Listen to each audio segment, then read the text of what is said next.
All right, so reggae can't die. Reggae is God music. Reggae music can't die.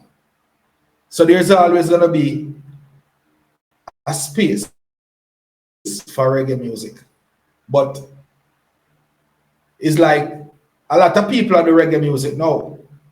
And we have so many platforms and all of that where people can get exposed by doing simple stuff and then it just blow up and get big. So me still I say all the youths them have to do is remember what reggae music is and what reggae music mean.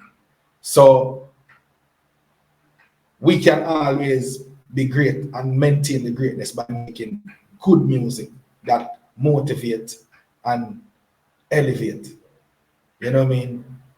Love, unity, because by the end of the day, that's what man need. Man need peace of mind, love, togetherness. You know, those things are the greatest thing, but everything else is temporary. Love should be permanent. Something that, you know, everybody know what it means.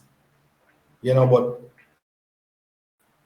I don't know. The world is crazy, but I and I have to just know that I and I represent love and stand for love. So reggae music will always be something that people thirsty and waiting to hear good reggae music to revive themselves. So once you do the music, just keep doing it and do it good.